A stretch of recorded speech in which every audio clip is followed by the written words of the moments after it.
Hey, it's Clarissa of 512 Studio, and welcome back to my channel. Before we get started, again, hit the subscribe button if you're new here. Go ahead and give this video a thumbs up because you know it's going to be awesome. And tell your friends about it. Make sure you share everywhere on your blog, on Twitter, Facebook, Pinterest, Instagram. Just tag me. I mean, obviously, you can't say it's yours, though. So, all right. Today's topic is about visual brand strategy. I use that a lot, and it can kind of be a little bit confusing as to what it is and why you need it. So, I'm going to spend today's video talking a little bit about it with you to kind of get your mind going. And if you haven't yet, download the Brand Base. I'll put the link down at the bottom. When you do that, you subscribe to the newsletter, which is bi-weekly, which will have so many tips about running your business, about running a brand, about creating stuff for your brand, especially if you're a do-it-yourself designer and you're bootstrapping your brand for the most part. All of these tips are great, even if you've been in business for 10 years. My tips are good. No, but my tips are great for you to know and for you to really use if you're planning a new project or if you're planning to launch a sub brand or something that's underneath your main brand. So yeah, go ahead, subscribe, tell your friends, tell your family, tell everybody. I'd love to have them over. Well, not over here. I like, you know what I mean though. Like you can come to the channel and stuff. So. All right, let's get started. So, visual brand strategy. What is it? What the heck, Clarissa? Well, a visual brand strategy, as I like to describe it, is a brand strategy using all the aspects of what makes up your brand. So your target audience, your message, your vision and mission statements, taking the written, taking the data, taking everything that is making up your brand, and then using visual components to build it. So I'm not gonna go into your brand and just decide to make a logo, right? Because I need to know what your business is about. I need to know what you want it to represent. I need to know so many aspects of what your brand is before I just make a logo for someone, because it needs to make sense. It needs to connect with who your audience is. There's very, very few brands that will create a logo without any kind of strategy behind it. So when I say visual brand strategy or that I'm a visual brand strategist, I take into account all of this information about who and what your target audience is and how can we visually express that so that it not only comes across on print materials, but it also comes across on the website and also on social media, because all of these things are huge components of your brand. And if you hear this whole thing about, well, Clarissa, print's dead, not so much. The thing is that print isn't the main source of your brand anymore. And people are on web, especially via mobile. You have 41% of people who visit your website on their mobile device. That is a lot of people. And so you want to make sure that anything that you have concerning your brand really comes across on your website and on your social media on their phone. So whether they're on Android or whether they're on your iPhone or whether they're on BlackBerry. Do people still use Blackberries? I don't know. But whatever it is that they're looking at your material on and looking at your brand on, you want them to automatically connect. You want that message, you want those visual statements to really come together because, again, it represents who you are and helps people click. So, for example, if you saw the Golden Arches without the name, if I say Golden Arches, we all think McDonald's, right? Because they've done so well with imprinting that golden arch on every single thing that they've ever touched, on billboards, on their website, on social media. You know that the golden arch is definitely McDonald's. And there's no other brand that can have golden arches that will resonate like that, like McDonald's does. Here in Texas, we have Whataburger, which, by the way, is 10 times better than In-N-Out, but we're not starting that debate because it gets a little touchy with some of my California friends. But we have the W. We know what that orange W is. That orange and white stripes is Whataburger. And we already know the smell of the burger. And I don't know why I'm talking about food right now. We all know the smell of the burger and the fries and the spicy ketchup. We can go to Central Market now and buy that spicy ketchup because it's part of Whataburger. It's what we affiliate with Texas. And it's so well known to us, but we can see the W and we can go, boom, Whataburger. We just know it. No matter what website we're on, we could be in the middle of the website, come back to our phone and go, oh, we're on Whataburger's website. That's right. Because that's just how strong their visual branding is. So when I say that, I look at big brands like that and how do they connect with their audience across everything. Your colors do matter. So part of the visual brand strategy is making sure the right colors resonate with your audience. Now, I'm not a huge person when it comes to pink equals feminine because I feel like I'm feminine and I don't care for the color pink. But if you are trying to connect with a feminine audience, right, you want to pick things and colors that will express a feminine audience. Now, and mind you that feminine doesn't necessarily mean boy or girl, it just means a feminine audience. So you want to try to go with colors that are maybe a little bit softer in tone. So you can still have blue, but it might be a little bit more of a softer blue, right? Where if you want to do something that's more masculine, and like I said, it doesn't have to be boy or girl, but if you want to do something that's more masculine, it might be something that's a little bit more dark or a little bit that gives more of a ruggedness, if you will. Look at REI.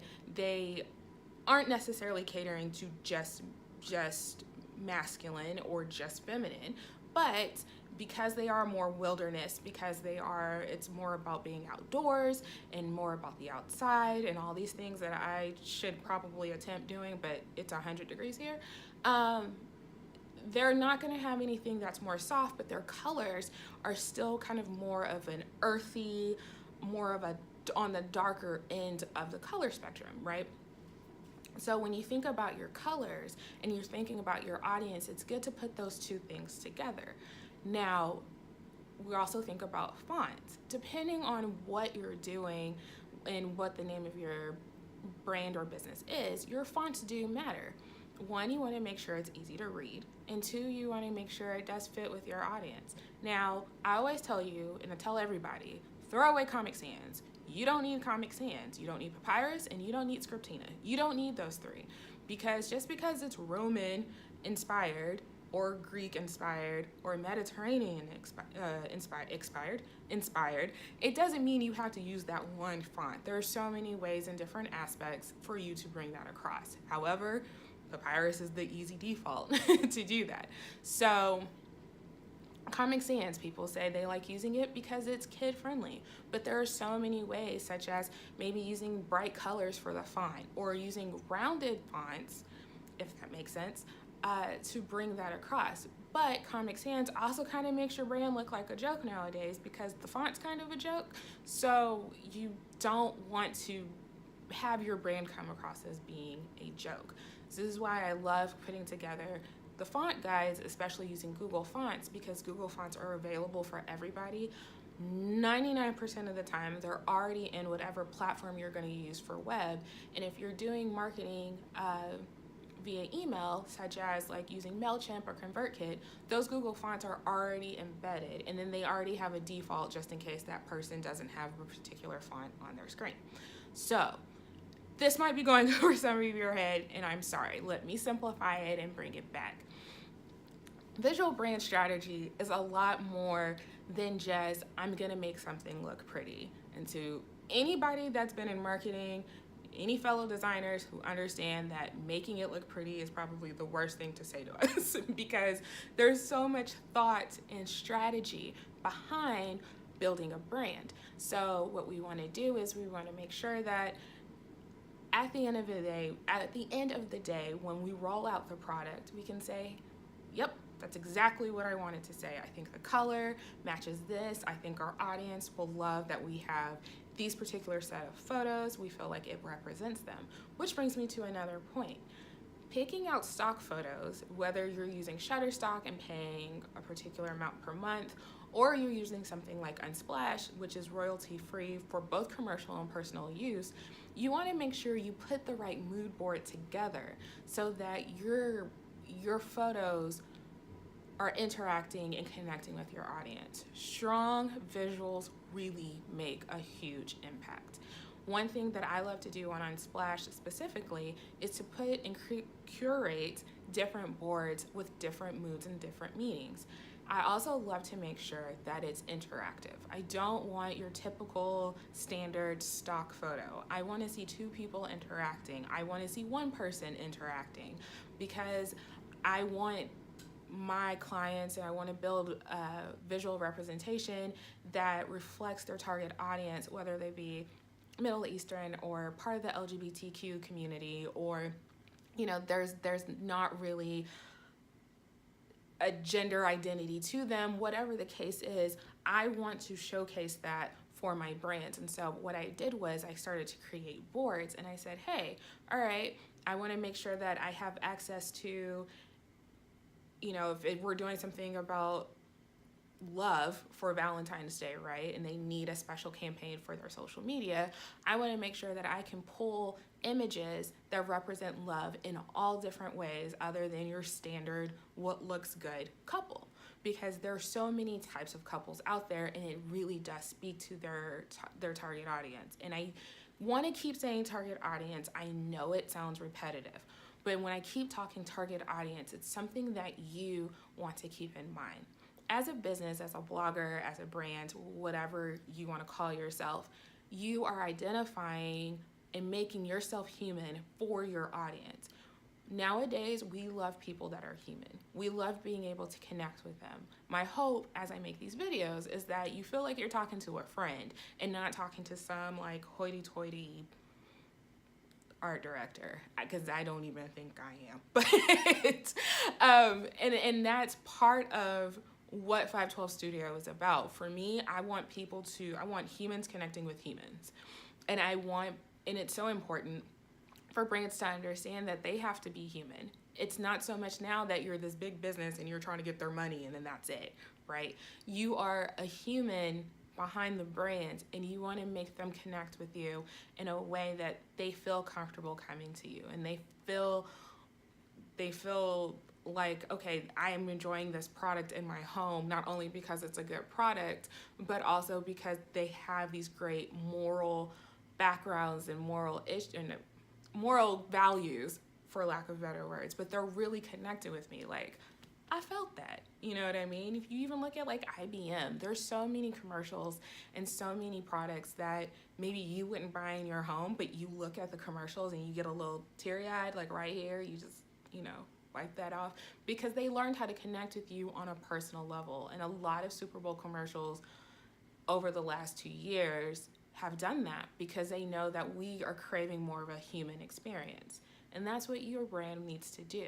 And by creating a human experience with your visual branding, you're able to target more, you're able to connect more. And it's so important for you to put all of that into consideration before you even go, okay, I need a logo.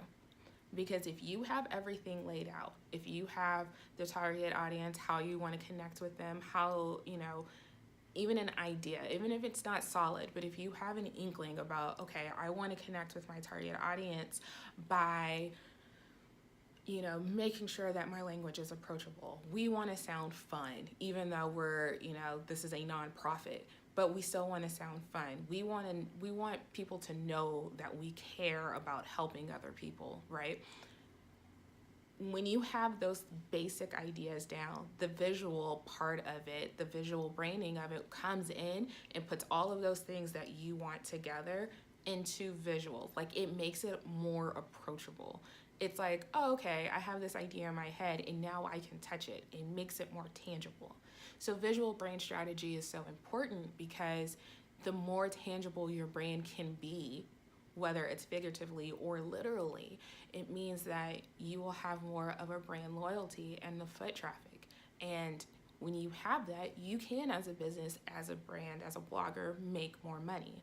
And money is a very weird topic for me, because it's one of those things that actually triggers anxiety sometimes. But when you think about it, you're in business to make money, right? Like, you want to pay your bills, you want to have a savings, you know, want to pay insurance, you want to do all those things that make your brand, you know, that make your life comfortable. You're not doing this to be broke. Like, no one's working to be broke, right? So it's okay to say that you want to help businesses, you want to help nonprofits make money. You want nonprofits to be able to raise the money because they're going to be able to help people when they have more revenue. And if you can create something that tells that story that goes, I want to do that, I want to connect with them, then that really allows you to, that's so helpful. You know, your brand is a success because you're able to help other people and you're able to help yourself. So having a visual brand strategy, to get back to the beginning of it, having a visual brand strategy allows you to really take that next step in connecting with your audience. It's like, okay, we have the message, or we'll have the copy down, and now we have these visuals to help tell that story. So even if they're just scrolling on Facebook, and there's so many ads that we see on Facebook, right? There's so many pictures that we'll see on Instagram, and sometimes we just scroll, and if the picture looks cool, we hit like. If the picture looks cool, you know, we might make a comment and say cool picture and move on. So sometimes your content gets read on certain platforms and sometimes it doesn't. But what you want to do is, if somebody says, oh, that looks interesting, you want them to be able to look at how interesting your photo is, your image is, the graphic is, the video is, and then come back to it and say, oh, okay, all right, I see what you're doing there, I got you. That's the kind of response you want. And that's why visual brand is so important. It's not just about, again, making things look pretty. Take that out your vocabulary, throw it in the trash, put it in the garbage disposal, make sure when it runs, it makes a smooth sound at the end, because you don't want that phrase anywhere, especially near a designer.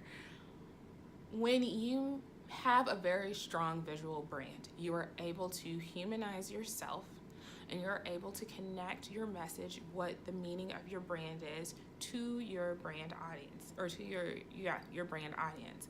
And what happens is that your brand audience, your target audience, then becomes your brand loyalists, and they become your foot soldiers, and they're the ones that are going to go out and promote and pitch your brand to other people.